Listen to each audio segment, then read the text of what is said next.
So it looks like we're actually starting here with another exhibition game today between Pharos and him and HappySmurf. So we've got a nice blue Greek player spawning on the top side of the map. So this is pretty standard of HappySmurf. He loves his blue, he loves his Greek. And spawning on the bottom side of the map today, we've got Pharos as his red Persians. So both players taking their first hunt. And we've got... Is this sheltered pass? I don't know why you can't actually see anything over there. Is this like a bugged sheltered pass? Or is just... I don't understand. We can see half of the cliff formation on the map, and on this half, I'm not so sure. And hopefully, as long as the resource spawns aren't affected, then this could be a very cool, like, alternative sheltered pass format, like, sort of like Sea of Worms, but with, like, the high ground. So, there's the barracks coming out now from Pharos, and a later barracks from Happy right now. So, HappySmurf all the way up to 5 food gatherers. I mean, Pharos all the way up to 5, Happy up to 3. He's getting a pretty early house there from HappySmurf.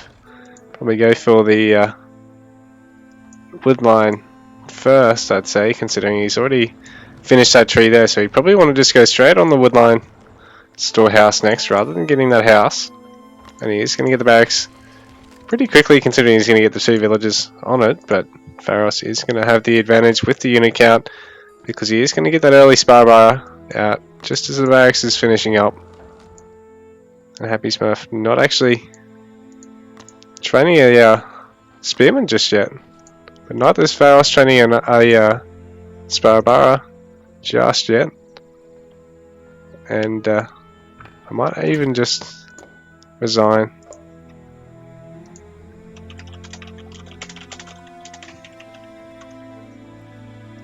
It just makes it a little bit less laggy. The only thing is, we can't actually get any benefit out of swapping player cameras, I don't think, with everyone basically being what I see in every frame. Just because I've resigned as a player, as a spectator, which is a little bit weird, but I don't know how that exactly works. I think that's part of like what actually gets synchronized up when you actually are a live player in the game, and that's why it contributes to the lag, because it's got to keep basically 2 game states from one from each of the player continuously all game long, as sort of an alternative feed as to what we see here. But right now both players actually denying cows, and HappySmurf is the one with the faster rally back, but there is Pharos' scout here, so it can see these probably, or they might just be outside the range of it. But there is already the 4 Sparbar, there is already 4 spearmen as well out. Villager counts are 16 to 14 in favour of Pharos, who's getting his age 2 right now, but he actually missed the 2 cows, so I'll be interested to see, is this all actually...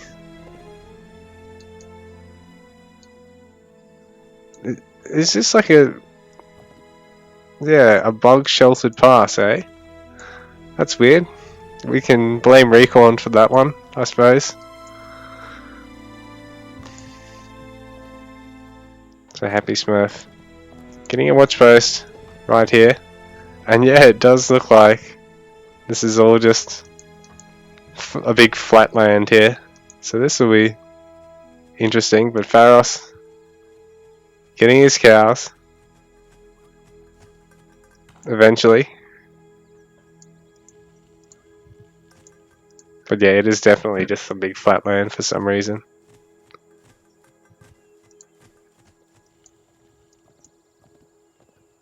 It's so weird. I don't know. It's just it's so weird seeing a half sheltered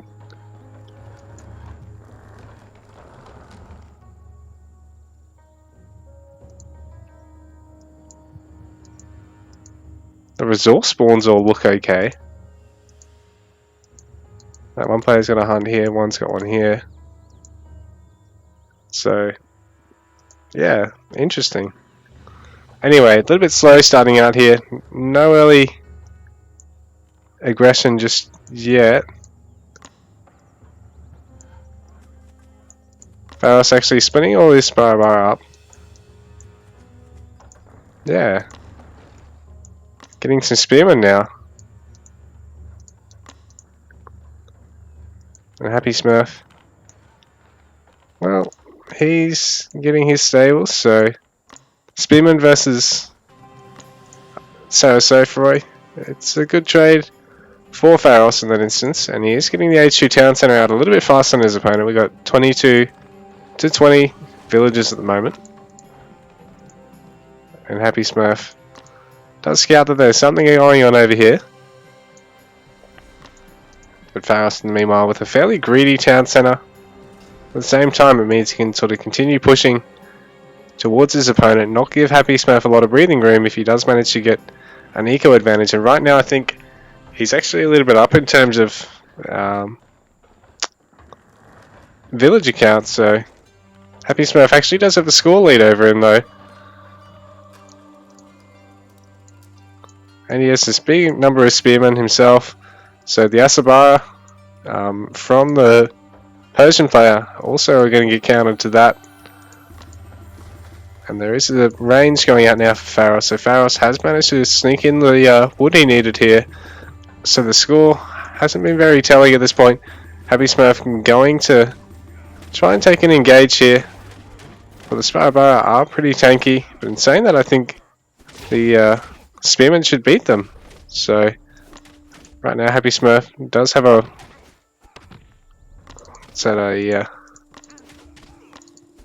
one unit advantage there. So the spearmen of his actually proving to be stronger than this composition here from Pharos, because he's only got one spearman of his own. If he had 5 spearmen initially, he actually would have more damage there, considering they're a 12 damage unit, but he only had Sparabara there mostly, so he's actually been forced back here by HappySmurf, who's taking a range. Pharos is taking a range. Try and compensate for this. He wants to try and deal with those spearmen. He isn't going to be able to get a huge amount of food because I don't think he's really scouted a lot around the map at this stage.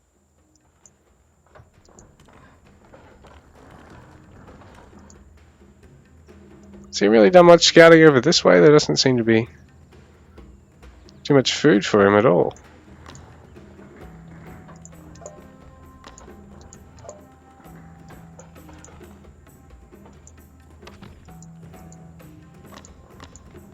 The stable's coming out.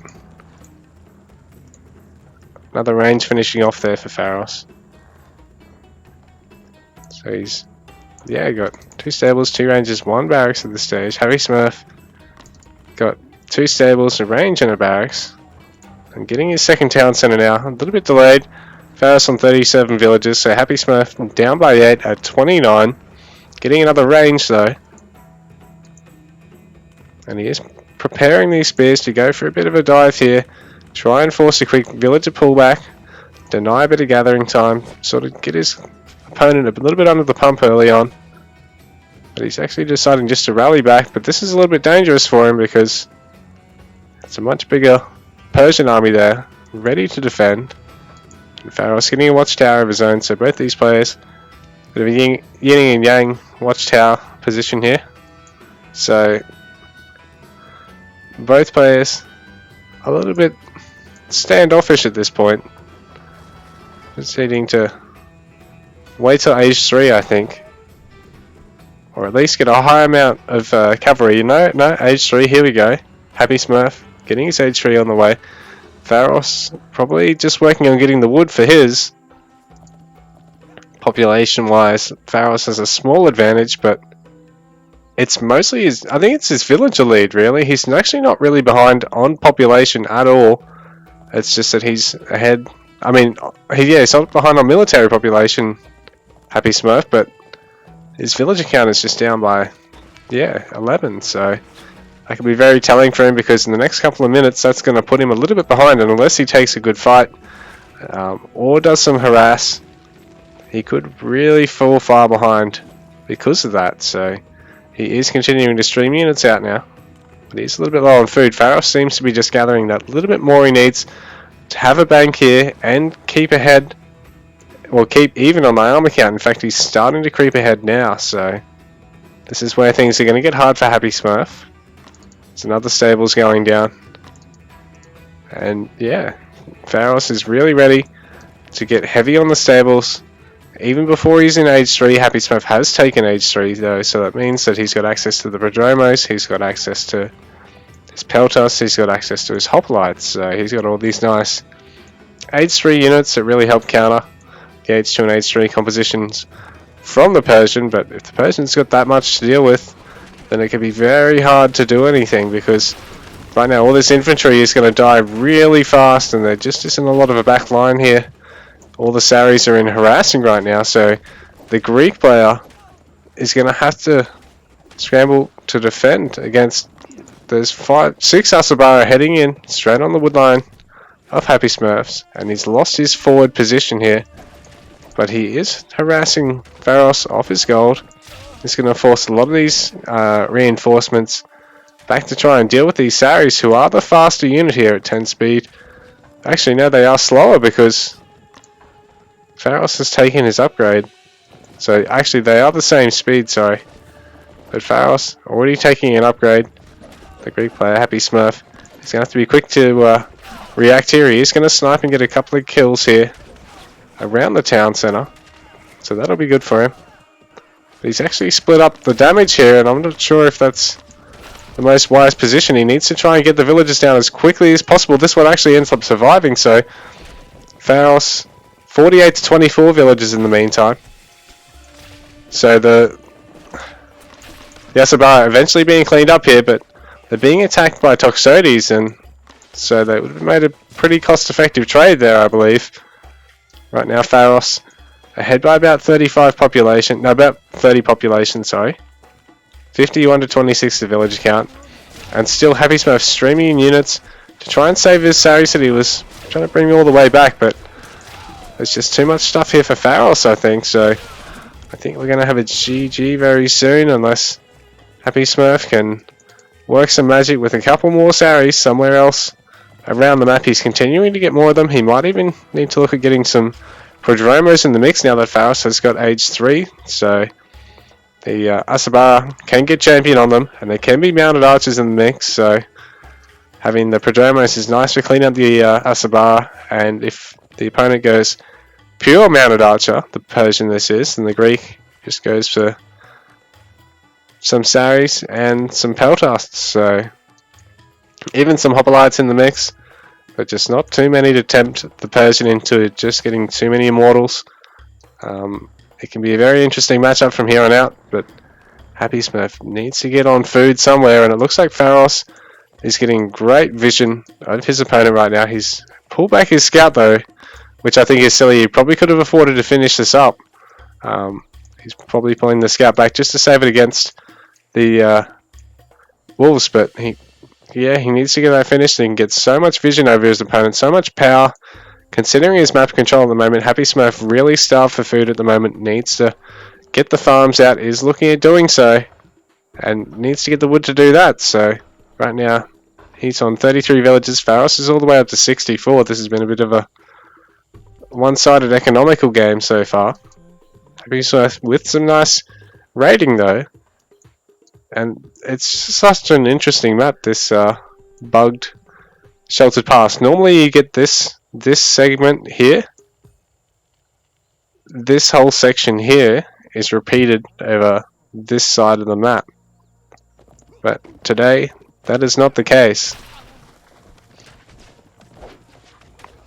and all this range is going to be able to take down these Asabara quite quickly, but the Asabara can also take down that range quite quickly. If there was any more of them, that would be very scary for Pharos to deal with, and right now he knows all he needs to do is get a lot of Asabara. He can overwhelm this, whereas HappySmurf is going to need to switch up his unit composition right now. He needs to get some of his own cavalry and not just get the Toxotes at this stage, because Pharos's incoming composition can be very hard to deal with this. He's got some bowmen, which are going to be able to trade reasonably well with the Toxotes, and he's got the Asabara, which are going to trade extremely well. The Saris from HappySmurf are nice to have to clean up some of these bowmen, but he needs to cut the Toxotes count and get more Prodromos, get some more Hoplites, and or maybe even some Hypaspis if he encounters a lot of Immortals from the Persian players. So be interesting to see how both of these players react here. There's some mounted archers coming out now from Pharos, so he's going to be able to fight the Sarasophroi on fairly even ground now. In fact, the age 3 unit means that they are slightly stronger, and they are a slightly higher investment unit. The Sarasophroi 100 resources, the mounted archers 130. I'll just be one sec.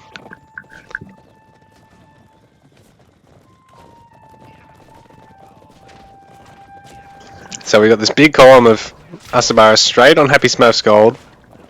So he wants to really cut his income of his opponent. HappySmurf not even producing any villages at the moment. A little bit under pressure. And Pharos weaving both of his armies in and out. Just getting a couple of villager kills. Backing off. 45 villages to 79. So now Pharos is in the position where he can really starve out his opponent. HappySmurf going for a bit of a mix between a scout and a donation here. He's going to run straight into these workers and lose the cows, so a little bit unfortunate for him there. Didn't really get a huge amount of information out of that. And Pharos still has these, what's that, 12 Asabara running through his opponent's base. Sort of just having a look at what that might have been, but he realised it's the cows now. And now the Asabara are in a dangerous spot for HappySmurf, because this is where the majority of his food income is at the moment.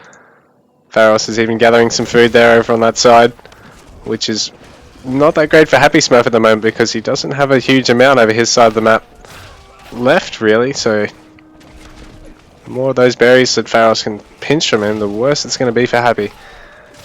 But he doesn't have a huge amount, but the range here, and with range left to clean that up with no counter cavalry, it's very, very telling that Pharos being able to clean up a lot of Happy's army there, even with just that small raiding force. His main army here isn't so affected, and he's even taking these forward stables to try and put Happy under extreme amount of pressure. HappySmurf actually hasn't finished this third town centre yet, so that's very rough for him. There might have been another little skirmish here, actually, while all that was going on. And Pharos, yeah, has nearly finished this berry bush. If you can get on this one, HappySmurf has only got one over this side, and this other berry bush here, and then he's got to stick with just these farms, because he does actually have one over here as well. So, but even still, he will run out of those eventually. Pharos already has transitioned to all the farms, but he has had the villagers to do so. I think he might even have some sneaky berries hidden up here somewhere. They just haven't been revealed yet by either of the players. So right now, population count is about 60 in favour of Pharos. Villager count's about 50 in favour of Pharos. So army sizes aren't that too different, but there's just such a huge economic advantage here for Pharos. He's getting his age 2 upgrades now, so that's going to make it extremely difficult for the HappySmurf, because I think he's only got his age 1 upgrades. In fact, he might not even have any upgrades at all at this stage. So right now, a lot of the units there for HappySmurf just falling left, right and centre. He had, yeah, GG. HappySmurf have any upgrades? Oh, the army was on the way. Yeah, so Pharos had some age 2 upgrades even. And, well, one age 2 upgrade, and all of his age 1 upgrades, advantage over his opponent then. Much bigger economy, HappySmurf, with a fairly defensive position, but just that far behind in economy, it didn't matter too much. So GG.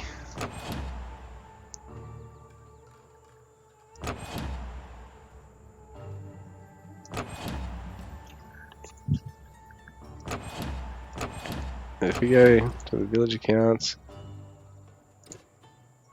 so HappySmurf faltering in his villager production a little bit, but he did a much better job than last game, I think. But even still, running short on food that time. A couple of times. And GG.